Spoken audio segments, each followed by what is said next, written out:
बोल news headquarter. अस्सलामुअलैकुम, बोल न्यूज में खुश आमदेद। मैं हूँ शाइस्ता शहजाद। मैं हूँ सैयद रजी और मैं हूँ युसरा नजम। हेडलाइंस आपने जानी, आज बुलेटिन में आप देख सकेंगे।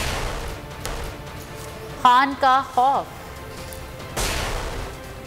मूडीज ने खोला ढोल का पोल, डार की तसल्लियां जारी, शहर इक्तदार बदस्तूर शहर हिसार, होम ग्राउंड तैयार, करप्शन का इस्तेआरा कौन, और पाकिस्तान का फातिहाना आगाज।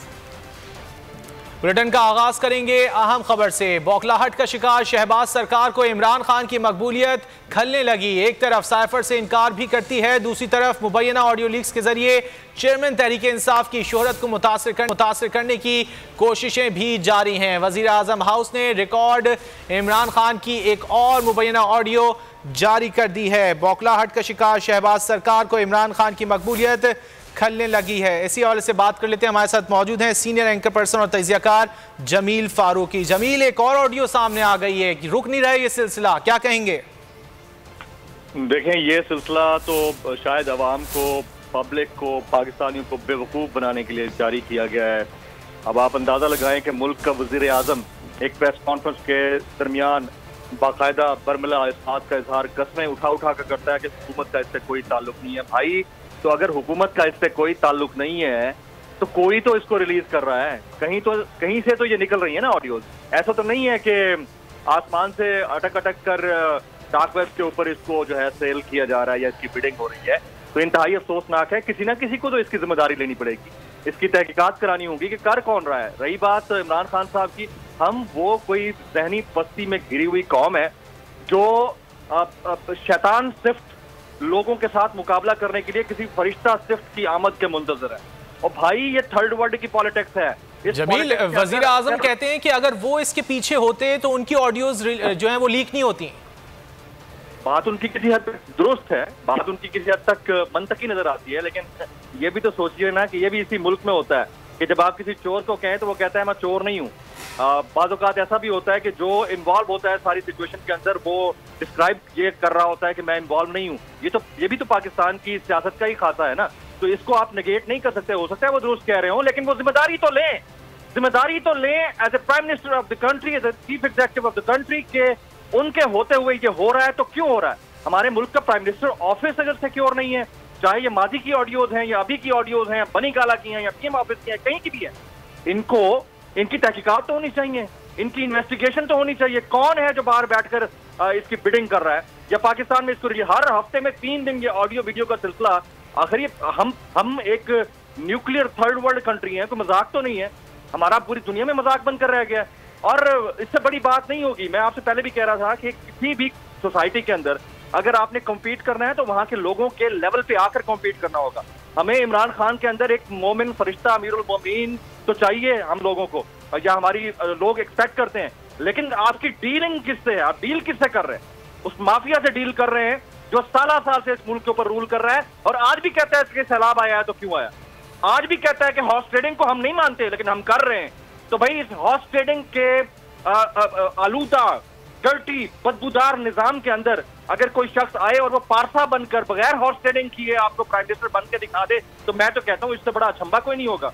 वो तो फिर मेरे ख्याल में आसमानी मखलूक ही कोई कर सकती है, एक आम कॉमन ह्यूमन लीडर तो नहीं कर सकता। तो मेरे ख्याल से इस चीज से बालाए ताक रखते हुए सारी चीजों को, एक बात बड़ी इंपॉर्टेंट है, वो ये कि जो भी ये कर रहा है उसको इन्वेस्टिगेट करके, इंटेरोगेट करके इस वाली सिचुएशन को पब्लिक कर देना चाहिए कि ये कर कौन रहा है। और अगर कोई नहीं कर रहा और खुद ब खुद हो रही है तो आखिर उन हैकर्स के पीछे भी तो कोई होगा ना।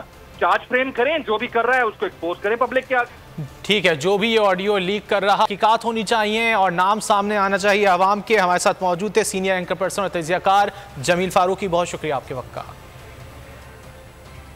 डोलती और डूबती पाकिस्तानी मईशत को एक और बड़ा झटका लगा। मूडीज ने पाकिस्तान 7 साल बाद मूडीज की B3 से C रेटिंग में दोबारा आ गया है। आलमी रेटिंग एजेंसी ने तवीलुल मुद्दती कर्जों की रेटिंग भी डाउनग्रेड कर दी है। रिपोर्ट के मुताबिक पाकिस्तान को कर्जों की अदायगी के लिए कर्ज दहिंदगान से फाइनेंसिंग पर ज्यादा इन्हिसार करना पड़ेगा। शहबाज सरकार की नाकिस पॉलिसियां पाकिस्तानी मईशत इंतहाई निगहदाश्त वार्ड में पहुंचा दी। आलमी रेटिंग एजेंसी मूडीज ने पाकिस्तान की रेटिंग मजीद कम कर दी। मुल्कों की मईशत की आलमी सतह पर दर्जा बंदी में पाकिस्तान B3 से CAA1 में आ गया। सियासी और माशी बहरानों के शिकार पाकिस्तान की मुश्किलात में मजीद इजाफा हो गया। खुद मुख्तार क्रेडिट रेटिंग में कमी से पाकिस्तान 7 साल बाद C रेटिंग में आ गया है। मूडीज ने पाकिस्तान की तवीलुल मुद्दती कर्जों की रेटिंग भी डाउनग्रेड कर दी। रिपोर्ट के मुताबिक कर्ज की सूरत हाल कमजोर रहेगी। कर्जों की अदायगी के लिए कर्ज दहिंदगान से फाइनेंसिंग पर ज्यादा इन्हिसार करना पड़ेगा। दर्जा बंदी में कमी बैरूनी और कर्जों की पायदारी के खतरात के बाइस की गई। वजारत खजाना की अनोखी मंतक रेटिंग को मानने से इनकार कर दिया। कहा मूडीज ने स्टेट बैंक और वजारत खजाना से मुशावरत के बगैर रेटिंग जारी की। मूडीज ने पाकिस्तान की क्रेडिट रेटिंग मजीद तनज़्ज़ुली में डाल दी है। इस बारे में हम बात करेंगे। हमारे साथ मौजूद है साबिक वजीर खजाना शौकत तरीन साहब। बहुत शुक्रिया शौकत तरीन साहब। 7 साल के बाद पाकिस्तान मूडीज की रेटिंग में अब C कैटेगरी में चले गया। क्या कहेंगे आप इस पर? देखें, ये पहले भी कोई 6-7 साल पहले भी ये C में थी और इनके जब ये आई थी नून लीग तो C में आ गई थी। फिर इन्होंने इसको इम्प्रूव किया और B में लेके गए, लेकिन B की फिर जब ये जाने लगे तो उन्होंने B में रखा, लेकिन आउटलुक को नेगेटिव कर दिया। फिर PTI की हुकूमत आई और उन्होंने आते ही 1 साल के अंदर उसको जो है उस आउटलुक को पॉजिटिव कर दिया और वो 3 साल 3.5 साल पॉजिटिव ही रही। जैसे ही ये लोग आए उसके 1-2 महीने के बाद मई के बीच में फिर मूडीज ने और बाकी जो रेटिंग एजेंसीज ने वो आउटलुक को नेगेटिव कर दिया। और अब ये एक बहुत बड़ा स्टेप नेगेटिव हुआ है और वो है कि उन्होंने न सिर्फ नेगेटिव हुआ ही था, वो नेगेटिव को बरकरार रखा और एक नॉच नीचे लेके चले गए, वो B से C में लेके चले गए। अच्छा, वो ये कह रहे हैं कि इसकी वजह ये है कि ये फॉर एक्सटर्नल अकाउंट की वल्नरेबिलिटी है। मतलब है एक्सटर्नल अकाउंट आपका जो डॉलर का जो आपके पेमेंट्स हैं और रिसीट्स हैं उसके ऊपर उनको तशवीश है। वो ये कह रहे हैं कि आप शायद आपकी जो आ रही हैं पेमेंट्स वो उसके ऊपर एक बहुत बड़ा क्वेश्चन मार्क है और उसको पेमेंट का, और ये जो है ये बॉन्ड की जो आपकी या बॉन्ड जो हैं आपके यूरो बॉन्ड जी ठीक है। बहुत शुक्रिया शौकत तरीन साहब आपका। अहम खबर देंगे आपको। रहनुमा तहरीक इंसाफ फवाद चौधरी की जानिब से ट्वीट किया गया है। उन्होंने कहा है कि सेनेट के अहाते से सेनेटर को उठा लिया गया है। मुल्क में इतनी बड़ी फस्तायत कभी नाजिल नहीं हुई। फवाद चौधरी ने कहा इससे ज्यादा तौहीन पार्लियामेंट क्या है। चेयरमैन सेनेट कम अज कम गैरत का मुजाहरा करें और नोटिस लें। तफसीलात जान लेते हैं अफजल जावेद से। अफजल, क्या तफसीलात हैं, किसको उठाया गया है, क्या कह रहे हैं फवाद चौधरी? हाँ जी, देखिए, पाकिस्तान तहरीक इंसाफ के सीनियर रहनुमा है सेनेटर सैफुल्लाह नियाजी, उनके बारे में बताया जा रहा है कि उन्हें सेनेट सेक्रेटरीट की जो अहाता है वहाँ से उठाया गया है और इनसे पहले भी उनके घर के ऊपर हमला किया गया था। उनका जाती जो सामान है वो तहवील में लिया गया। इस हवाले से जो पीटीआई के सीनियर रहनुमा फवाद चौधरी उन्होंने भी इस बात की तस्दीक कर दी है कि सेनेटर सैफुल्लाह नियाजी को जो है सेनेट की हदूद से उठाया गया है और मुल्क में इतनी बड़ी जो फस्तायत है वो कभी नाज़िल नहीं। और उन्होंने चेयरमैन सेनेट सादिक संजानी से मुतालबा किया है कि वो जो सैफुल्लाह नियाजी को उठाया गया है उनको सेनेट की हदूद से उठाए जाने के वाक़े का फौरी नोटिस लें। जी अफजल, ये भी बताएगा दीगर सेनेटर जो हैं उनका कोई रद्द-ए-अमल सामने आया, उनको जो उठाया गया है सेनेटर सैफुल्लाह नियाजी को? ये जो सेनेटर सैफुल्लाह नियाजी को उठाए जाने का जो मामला है इसको दौरान प्रेस कॉन्फ्रेंस पीटीआई के जो सेक्रेटरी जनरल है असद उमर के सामने रखा गया। उन्होंने इस वाक़े पर सख्त तशवीश का इजहार किया है और मुतल्लिका फोरम पे भी जो है मामला उठाने का ऐलान किया है। साथ साथ पीटीआई की दीगर सीनियर लीडरशिप है और उनको भी जैसे जैसे सेनेटर सैफुल्लाह नियाजी को उठाए जाने के वाक़े का ऐलान हो रहा है वो सख्त जो है तशवीश का इजहार कर रहे हैं। और इस हवाले से बताया जा रहा है कि कुछ ही देर में पाकिस्तान तहरीक इंसाफ के चेयरमैन इमरान खान साहब को भी इन तमाम मामलों के हवाले से जो है आगाह किया जाएगा और इमरान खान साहब की जानिब से भी बाज़ाब्ता तौर पर इसके ऊपर रद्द-ए-अमल दिया जाएगा। ठीक है, बहुत शुक्रिया अफजल जावेद, आपने इस हवाले से आगाह किया। और पीटीआई चेयरमैन इमरान खान की जानिब से इस्लामाबाद की तरफ हकीकी आज़ादी मार्च से पहले ही वफाकी हुकूमत घबराहट का शिकार हो गई। शहर इक़्तिदार के तमाम दाखिली रास्तों पर कंटेनर्स जमा कर दिए। रेड जोन को भी सील करने की तैयारियां जारी हैं। इस्लामाबाद से ताज़ा तरीन सूरत हाल जानेंगे हमारे नुमाइंदे अल्लाह खान से। अल्लाह बताइएगा क्या सूरत हाल है?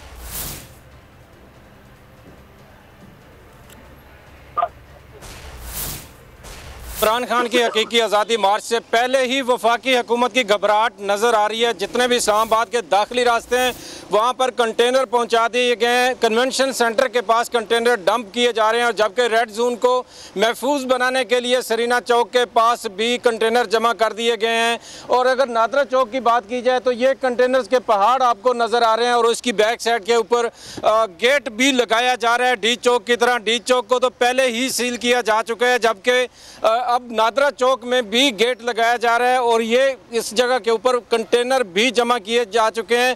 जबकि सुबह से और दोपहर के वक्त छुट्टी के टाइम आने जाने वाले स्टूडेंट बच्चों से भी हमारी बात हुई तो उनका भी यही कहना था कि अभी तक तो इमरान खान ने ऐलान ही नहीं किया, हुकूमत पहले ही हमारे रास्ते बंद करके बैठी है। अब्दुल वाहिद अगर आपको दिखा सकें तो ये आप देख सकते हैं कि लोग मजीद भी जानते रहेंगे।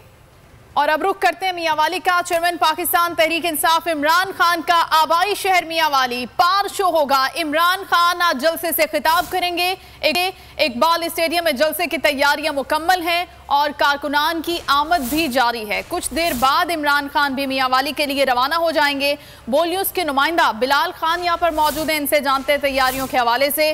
बिलाल बताइएगा कितनी तैयारियां हो गई हैं, क्या मनाजिर है जलसा गाह के? हाँ जी बिल्कुल, आपको बताता चलूँ तो जलसा गाह की जो तैयारियां हैं वो मुकम्मल हो चुकी हैं। मरकज़ी कंटेनर भी मुकम्मल हो चुका है और इसके साथ साथ आपको बताता चलूँ तो कारकुनान की जो आमद के हवाले से तो गर्मी की जो शिद्दत है वो बहुत ज़्यादा है। कारकुनान आहिस्ता आहिस्ता ग्राउंड में पहुँचना शुरू हो चुके हैं। कारकुनान का पार्टी तरानों पर रक्स भी शुरू है और ढोल की ताक पे भी कारकुनान ने रक्स किया। और इसके साथ साथ मैं आपको ये बताता चलूँ तो हर तरफ पार्टी परचम ही परचम नज़र आ रहे हैं और छोटे बच्चों के चेहरों पर पार्टी परचम भी छोटे बच्चों ने बना रखे हैं। और सिक्योरिटी की बात की जाए तो सिक्योरिटी के इंतहाई सख्त इंतजाम किए गए हैं। और इस मरतबा आपको ये भी बताते चलूँ कि ख़वातीन के लिए भी अलहदा पंडाल सजाया गया है। ये इस हल्के में होने वाला ये पहला जलसा है जिसमें ख़वातीन भी तशरीफ़ ला रही हैं। जी बहुत शुक्रिया बिलाल आपका।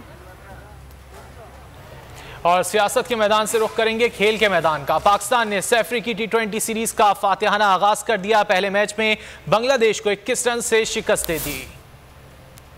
सैफरीकी T20 सीरीज का पहला टाकरा पाकिस्तान ने अपने नाम कर लिया। बांग्लादेश को 21 रन से हरा दिया। टाइगर्स 168 रन के ताक़ुब में नाकाम रहे। 8 विकेटों के नुकसान पर 146 रन बनाए। यासिर अली 42, लिटन दास 35 और अफीफ हुसैन 25 रन बनाकर नुमाया रहे। पाकिस्तान के मोहम्मद वसीम ने 3 और मोहम्मद नवाज ने 2 विकेटों का शिकार किया। मोहम्मद रिजवान पर्दे बोहरा साबित हुए। 50 गेंदों पर नाकाबिल शिकस्त 78 रन बनाए। मैन ऑफ द मैच करार पाए। बांग्लादेश के तस्कीन अहमद ने 2 पाकिस्तानी बैटर्स को पवेलियन चलता किया। हसन महमूद, नासिम अहमद और मेहदी हसन ने 1-1 विकेट हासिल की। मंजिल, रास्ता, जज्बा, भयानक सच्चाई से हटाए पर्दे और तोड़ डाली झूठ की बेड़ियां।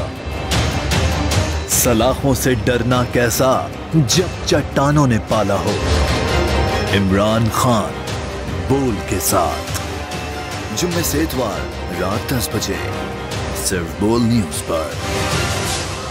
सबसे ज्यादा व्यूज, सबसे ज्यादा रील्स और सबसे ज्यादा रेटिंग के साथ बोल अब भी नंबर 1 पोजीशन पर बरकरार। अगर आपको ये वीडियो पसंद आई है तो लाइक पर क्लिक करें, सब्सक्राइब करें और बेल दबाएं ताकि कोई खबर रह न जाए।